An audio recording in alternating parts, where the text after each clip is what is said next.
Fala, Vitão! Fala, Duca! Belezinha? Como é que você tá, meu querido? Tranquilo. Mais uma semana passou aí, mais notícias do mundo do futebol. Napoli campeã. Parabéns ao time de Napoli, parabéns. Depois de um bicampeonato com o Maradona. Mais um título em homenagem póstuma ao grande Maradona. Maradona, né? Tá certo. Como é que a gente começa? Roda a vinheta.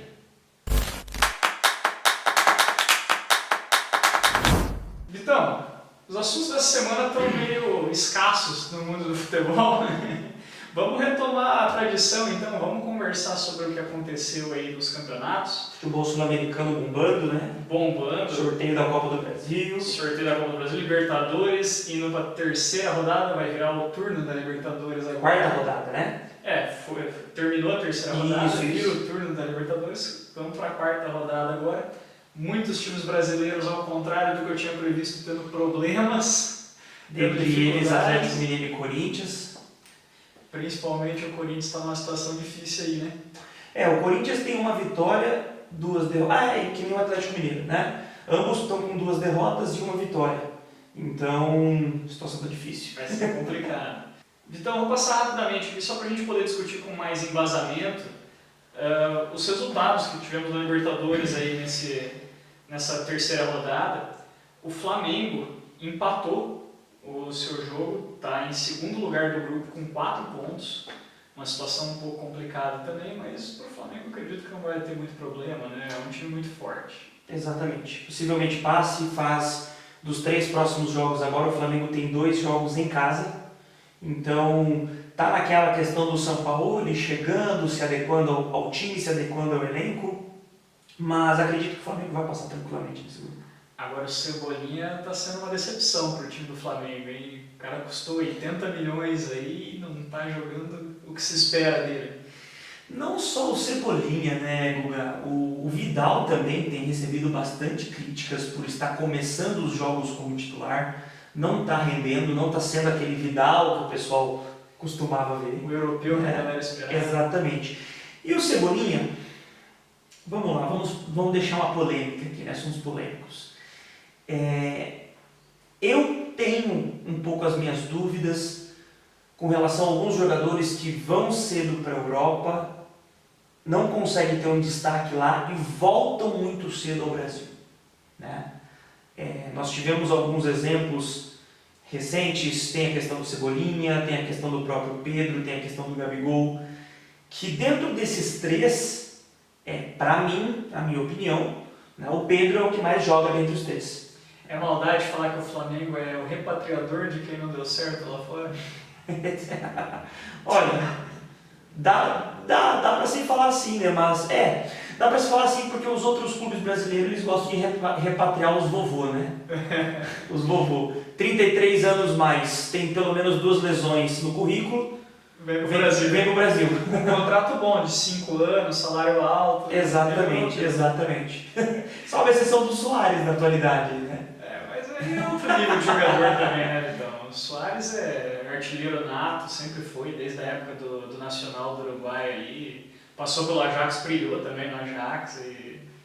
E é outro nível ali de atleta que eu acho que é um atleta de fato, né? Porque hoje em dia se tem essa diferença, você vê. O próprio Felipe Melo, que quando voltou para o Palmeiras, né, muitos achavam que não ia dar certo, que não ia fazer nada porque já estava velho, só que ele tinha um físico invejável, né? Um físico que... o Zé Roberto também, que jogou até os 40 anos. Claro. O próprio Alex, quando o Alex voltou também, voltou em grande nível, né? Claro, eu acabei trazendo um cenário genérico, né, generalizado aqui, para aquilo que acontece, mas quando a gente olha para alguns jogadores, são aqueles jogadores que sempre se preocuparam com a forma física, a forma com que eles se dedicaram no campeonato, jogando no campeonato europeu, seja lá onde foi que eles jogaram, e depois ao retornarem para o Brasil, você vê que esses jogadores continuam o destaque, e eu defendo essas contratações, né, para a gente continuar mantendo o nosso futebol forte. O próprio caso do Marcelo, que retornou ao Fluminense agora. O ponto que você puxou foi da questão do Cebolinha, né? Porque hoje não vou fugir um pouco da pauta do que a gente ia acabar comentando, mas em virtude do que a gente puxou aqui. O futebol brasileiro, ele se tornou vitrine, né?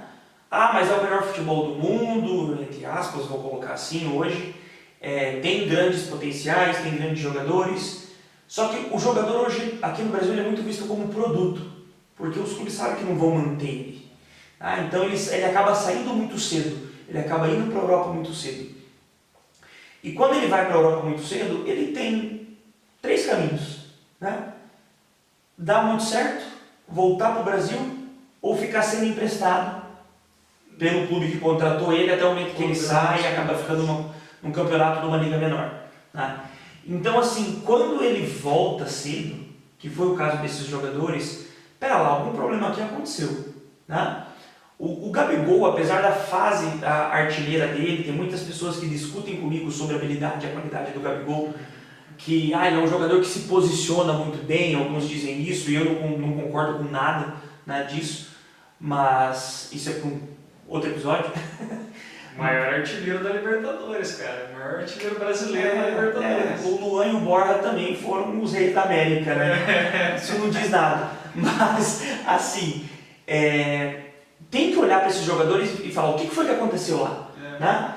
Para não acontecer aqui. O Cebolinha chegou no Benfica, não rendeu, fez 2 jogos bons, e por que depois o Flamengo quis repatriar o Cebolinha?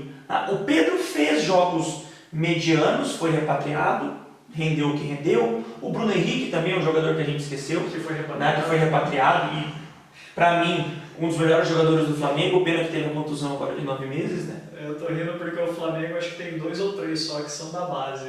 O resto é tudo repatriado. Você vê o Davi Luiz, o Santos não, o Santos veio do Atlético Paranaense, mas o Davi Luiz, o Érico Pulgar, o Vidal, você pega o Cebolinha, Gabigol, Pedro, Everton Felipe Ribeiro. Luiz, Everton Ribeiro, me fugiu o nome aqui agora, mas... o próprio Diego, bom, o Thiago Maia. O Diego estava no Santos, na verdade, ele tinha sido repatriado. O Thiago Maia também. Thiago Maia também, verdade. Então, você pega o elenco do Flamengo, é quase todo importado. Mas vamos passar, então, vamos deixar essa discussão de importação e exportação para um próximo vídeo. Internacional também acabou se complicando, estava vencendo o jogo por 2-1, acabou tomando um empate no finalzinho. Empatou, o jogo está em segundo lugar no grupo, está com 5 pontos, não é uma situação tão desfavorável, porque o grupo do Inter também não é tão qualificado, né? Teve até aquela brincadeira, né? Porque o Internacional jogou contra o Nacional, mas jogou em solo brasileiro. Então, na verdade, o Internacional era o time nacional e o time nacional era o time internacional. Excelente analogia. Você gostou dessa? Tem um tabu na tela aí. Deu tela azul na galera aí. Olha o tabu na tela aí. Desde 1972, quando 2 senhoras atravessam a rua. Mas brincadeiras à parte, aí, o Internacional é sempre aquele time um pouco difícil de enfrentar, né? Que apronta das suas, apesar de não ter a qualidade dos adversários, nem sempre ter a mesma qualidade dos adversários que enfrenta. É um time cascudo, é um time que sabe brigar, que sabe sofrer o jogo, como o corintiano gosta de falar. É um time gaúcho, né? É um time gaúcho. Aquela escola de técnicos gaúchos. Perfeito. Isso, e como técnico com raízes, com passado, com história, criação gaúcha ainda, né? Talvez o mais gaúcho da atualidade, né? Pode ser. Briga ali com o Renato Gaúcho. Só de nome, né? Foi a última. Tá piadista hoje. Não, prometo que foi a última. A pauta está um pouco desfalcada. Mas tá, Internacional então, em segundo lugar, empatou o jogo. Teve o Atlético Mineiro, que você já comentou que a situação está um pouco complicada ali. Ganhou a partida também no susto, né? O Hulk chegou a perder um pênalti no começo do jogo ali, mas o Igor Gomes, que veio do São Paulo, não vou lembrar agora, posso até colocar na legenda para vocês aí, mas acredito que a transferência tenha sido gratuita, porque acabou o contrato do Igor Gomes com o São Paulo e o Galo mordeu o jogador ali. Marcou os 2 gols, né? Muito parecidos, inclusive no canto esquerdo, né? No canto direito do goleiro, no canto esquerdo rasteiro, e deu essa vitória mais tranquila para o Galo ali. que fez o Galo respirar, está em terceiro lugar no grupo, mas ainda tem chance de classificação. Resolveu, né? O Igor Gomes, muita gente duvidou da contratação dele, porque no São Paulo ele era um jogador muito contestado. Havia uma insistência muito grande do Rogério Ceni em jogar com o Igor Gomes, porém o Igor Gomes era um jogador que vinha falhando muito, não era decisivo no São Paulo, e de repente ele cai como uma luva no time do Atlético Mineiro. Então, salvou o Atlético Mineiro aí, porque vinha de 2 derrotas, vinha de uma situação difícil, jogos em que o Hulk perdeu o pênalti, que poderia ter sido mais fácil para o Atlético Mineiro, e acabou se complicando, né? Hoje, dos clubes brasileiros, o Atlético Mineiro e o Corinthians são os 2 clubes na Libertadores que terminam esse primeiro turno da Libertadores com o sinal de alerta ligado. Na disputa pela Sul-Americana.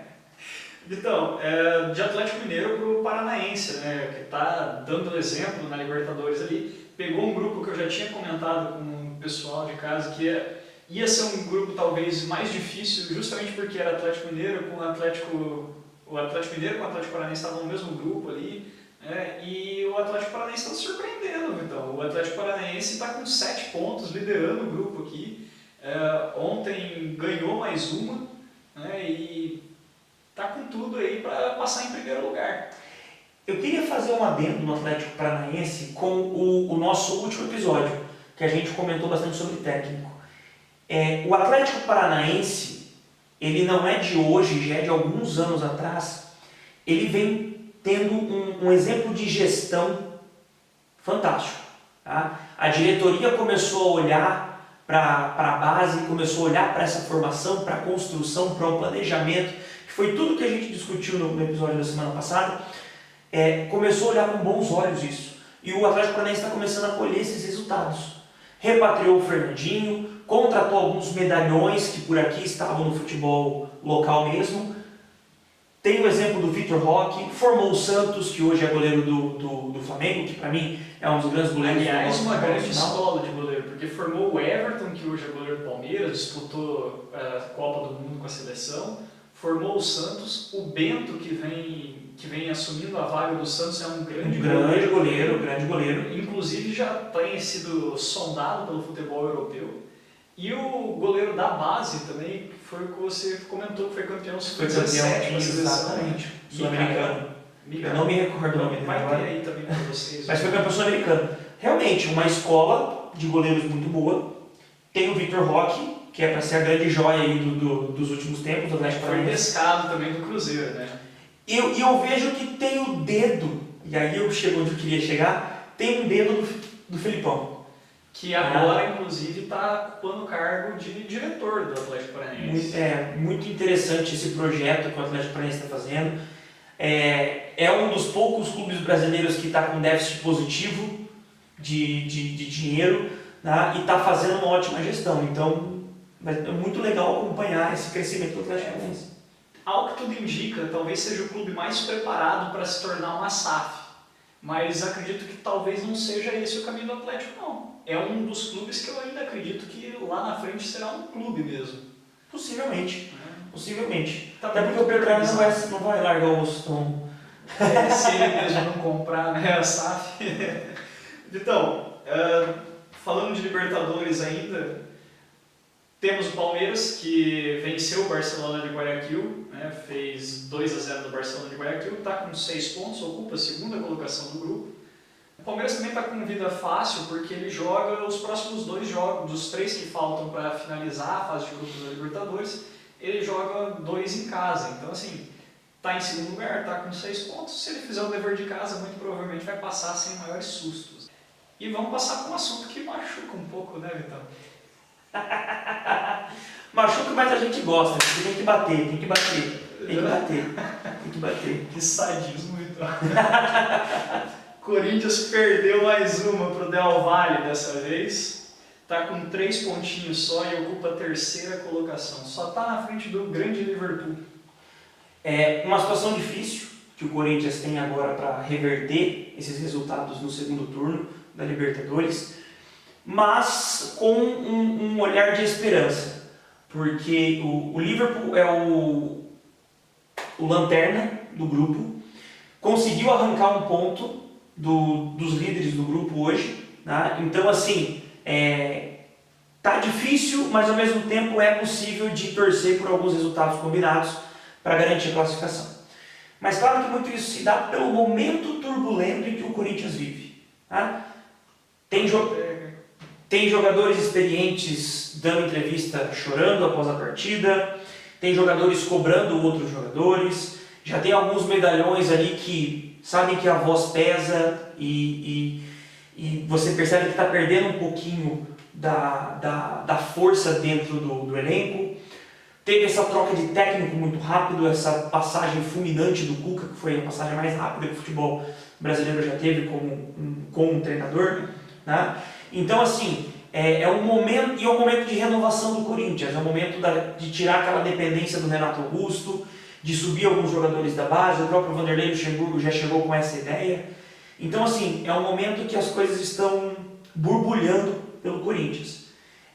Vamos ver quais serão as cenas dos próximos capítulos, mas assim, eu vejo que o Luxemburgo pode colocar pelo menos deixar isso, dar um padrão de jogo, deixar o time bem organizado, bem ajustado para próximos resultados. Não digo de campeão, não digo de classificação, mas eu digo que estruturar o time. Tá vindo com boas ideias. Vamos ver a cena dos próximos capítulos. Era isso que eu ia te perguntar, então. Diante não só do cenário dos técnicos que estavam disponíveis no momento, mas diante da realidade do Corinthians, você acredita que o Luxemburgo foi uma boa contratação? Eu vou assumir um certo preconceito meu contra alguns treinadores do futebol brasileiro, que são esses treinadores mais velhos, mais antigos. Não digo que eles estão ultrapassados. Eu gostaria de ver oportunidades em técnicos mais novos. Mas eu já tenho perdido a esperança nisso dentro do futebol brasileiro porque não se tem paciência para trabalhar com esses técnicos mais novos. Agora, dentro da experiência de Vanderlei Luxemburgo, a gente já comentava isso em off, que dos treinadores mais antigos, o Vanderlei Luxemburgo é um dos treinadores que mais inovou no futebol nacional. Ele é um técnico que sempre, muita evolução que nós temos hoje dentro do futebol brasileiro partiu do Vanderlei Luxemburgo. E a passagem dele de 6 meses fulminantes no Real Madrid também não foi uma passagem qualquer. Ele se gaba, inclusive, de ter descoberto o Sérgio Ramos. Exatamente. Eu lembro até hoje que no videogame eu contratava o Sérgio Ramos para fazer minha lateral direita, que era a função de origem do Sérgio Ramos. E foi o Luxemburgo que puxou o Sérgio Ramos para jogar na zaga, né? E o Sérgio Ramos deu uma entrevista essa semana falando que ele é eternamente grato ao Luxemburgo por ter descoberto essa oportunidade, por ter dado essa oportunidade para ele. Pois é. Vitão, passando do Corinthians aqui, eu queria falar um pouco do Fluminense, porque foi uma paulada do Fluminense e não foi só o placar, né? O Fluminense jogou muito bem, é um futebol muito vistoso, é um futebol que está diferente dos demais, né? Talvez junto ali de Palmeiras e Flamengo seja o futebol mais forte hoje no Brasil. Meteu 5-1 para cima de ninguém menos que o River Plate. Está liderando o grupo com 9 pontos e é o único 100% da Libertadores. Um time interessante, né, Guga? A gente falou sobre isso na conclusão do campeonato estadual. O Fluminense é um time redondo. O Diniz finalmente conseguiu tempo e apoio para instaurar o jogo dele desde a época do Audax. Que inclusive o Audax se afundou, né? Não sabe nem se volta mais, porém o Diniz finalmente conseguiu, e eu vejo que desde depois do Audax, é o primeiro clube que está dando esse respaldo para o Diniz, tanto por parte da torcida, quanto por parte da direção, quanto por parte dos jogadores, e está colhendo os frutos agora, né? Não está 100% no Campeonato Brasileiro, mas na Libertadores está entrando.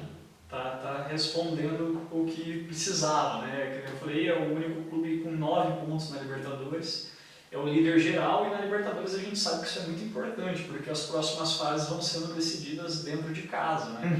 Então, for, por exemplo, para uma oitavas de final, se ele for como líder ainda geral dessa fase de grupos, ele vai definir em casa esse confronto de oitavas de final e assim sucessivamente conforme for avançando. Né?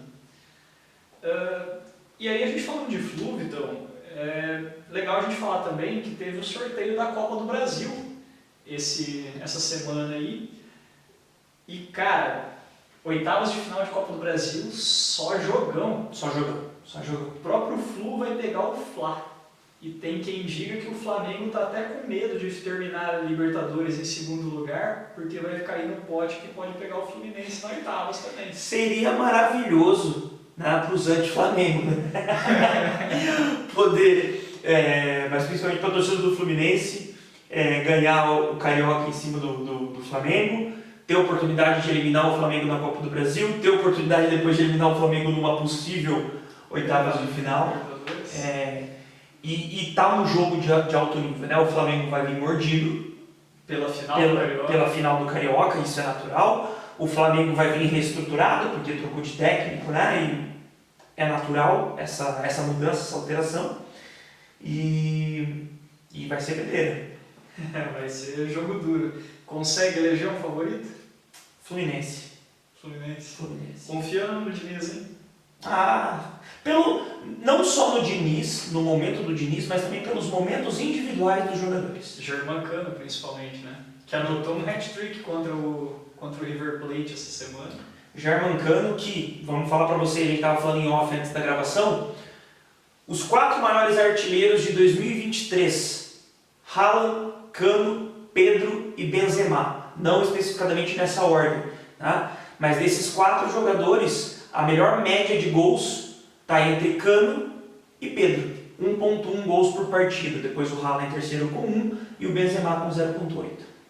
Só que como já diria meu amigo Guga, né, mas aí também média de gol no campeonato do Guanabara, né, jogando contra o Bangu.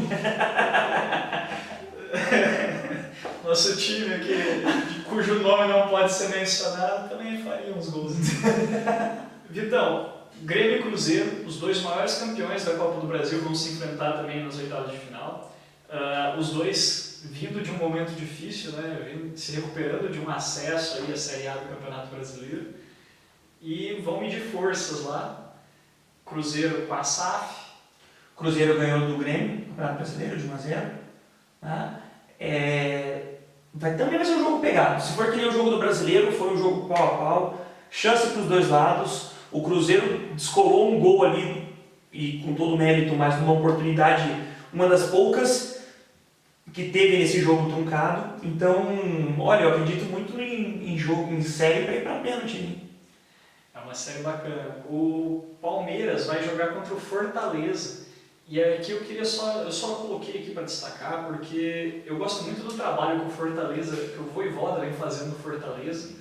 E a diretoria também do Fortaleza, já elogiei aqui o Marcelo Paz algumas vezes, é um grande gestor, ele mudou o jeito do Fortaleza pensar o futebol, e tudo que o Fortaleza faz hoje passa muito por essa administração do Vojvoda, obviamente que combinado com o trabalho dos jogadores, não podemos desmerecer também, mas é um time muito forte, é um time que sempre chega junto dos adversários maiores e parece-me que está pintando como um segundo Atlético Paranaense, assim, né? Respeitando obviamente a história dos 2 clubes aqui, mas me parece que o Fortaleza tem tudo para chegar onde o Atlético tem chegado ultimamente, que o Atlético disputou a final da Libertadores ano passado, o Atlético constantemente briga em Copa do Brasil, foi campeão sul-americano recentemente, chegou a disputar com o Palmeiras o título da Recopa,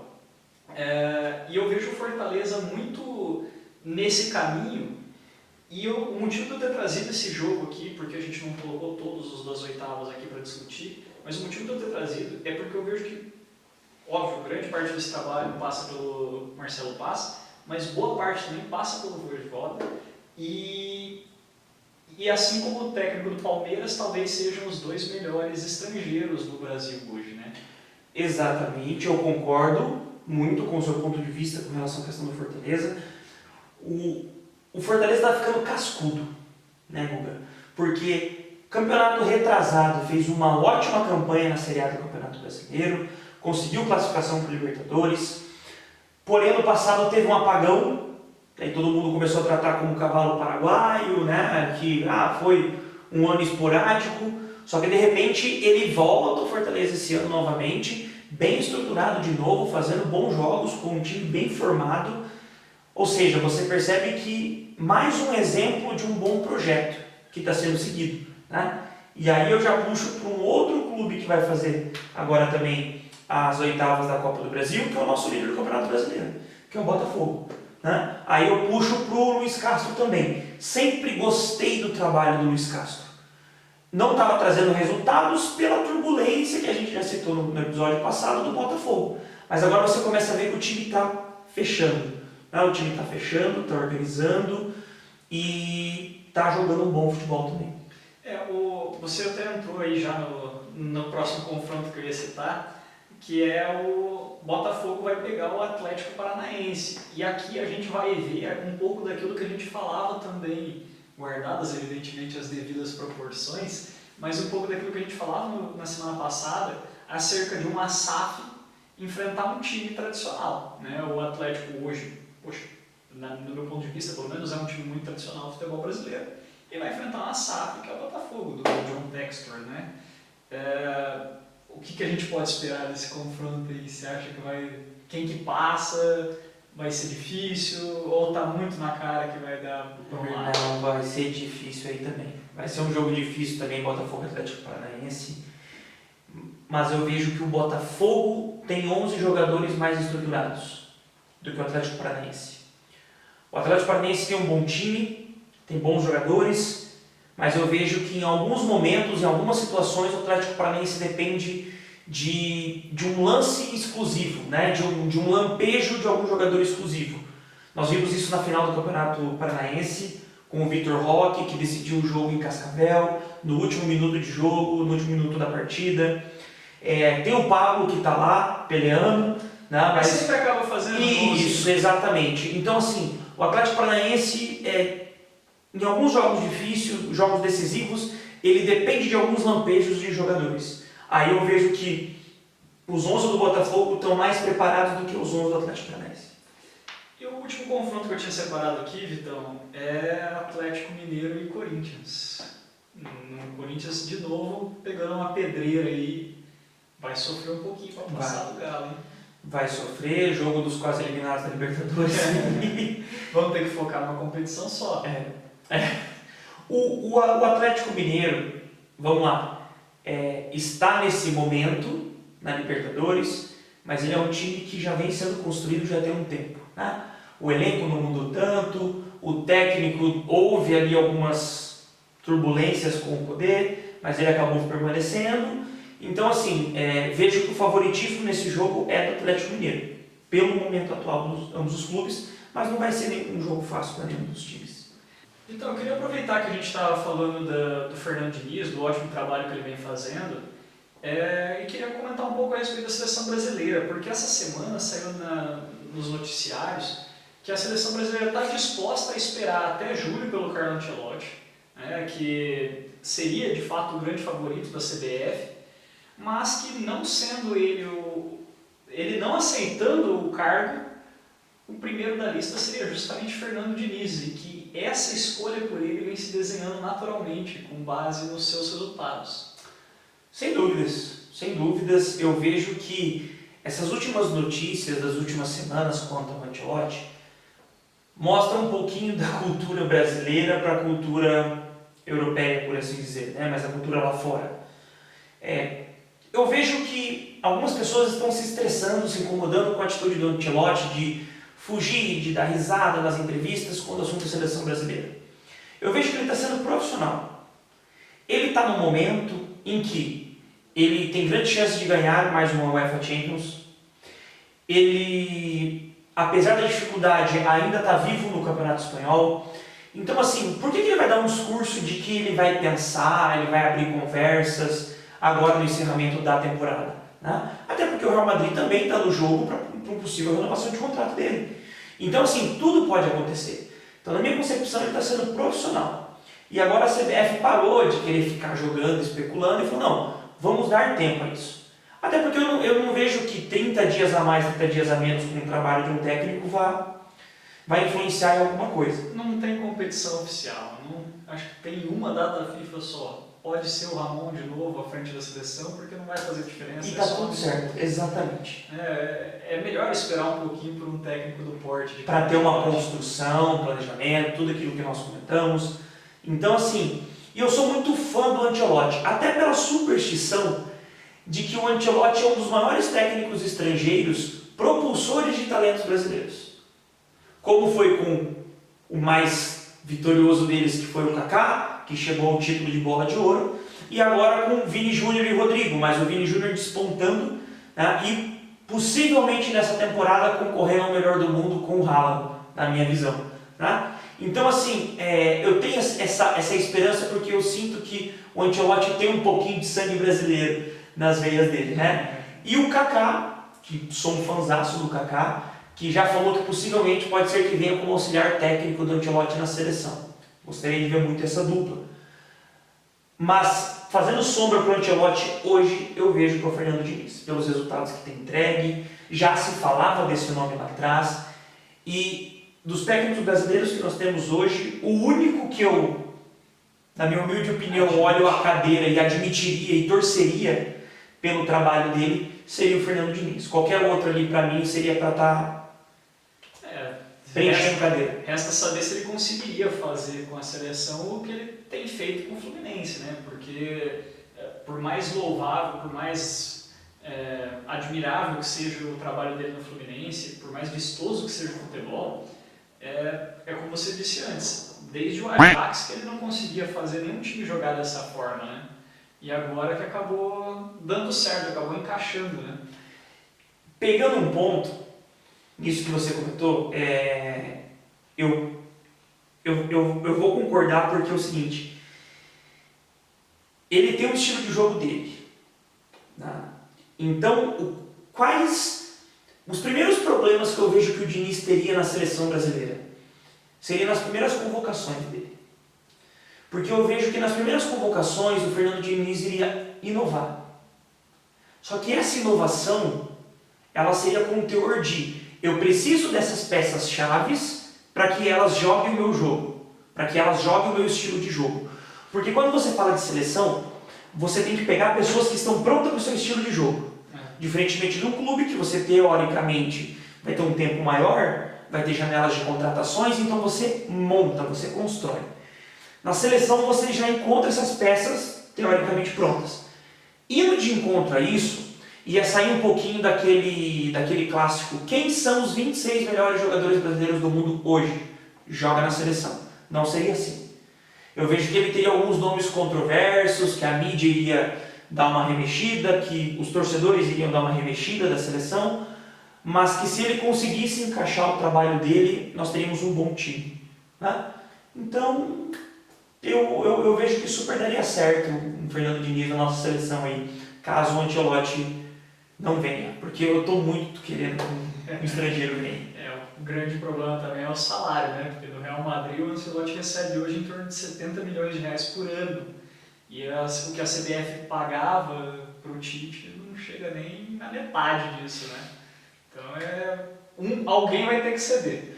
Teria que ver como que iria funcionar, né, essas questões. A gente sabe que quando envolve esses tipos de contratações no esporte, vem muita questão de patrocinador também. A composição do salário não é uma coisa pura de um clube. Teoricamente, as seleções, os treinadores sabem disso, né? As seleções pagam menos do que um clube, apesar do Tite não ganhar nem metade do que o Ancelotti ganha hoje no Real Madrid. O Tite era um dos 3 técnicos mais bem pagos do mundo nas seleções. Então, assim, o contraste de seleção para clube. E não tem tanto bicho também, né? Porque não disputa tanto campeonato, acaba não tendo tanta premiação.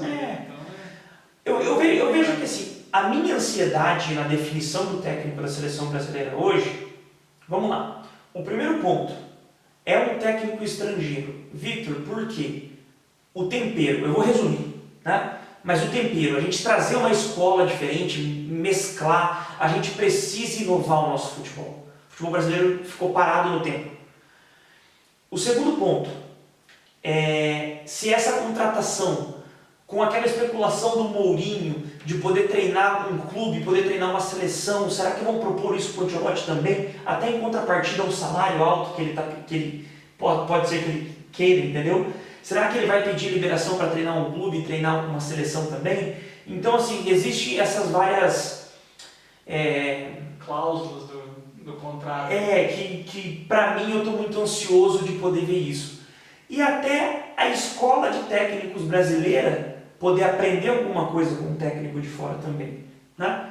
Porque eu já falei isso aqui inúmeras vezes. Nós brasileiros, e principalmente quem está comandando o nosso futebol, acha que a gente entende de futebol. Nós temos um dom, nós temos habilidade, nós temos biotipo para jogar um bom futebol. Agora, falar que nós ainda temos o melhor futebol do mundo, isso não é fora de contexto. Fora de contexto.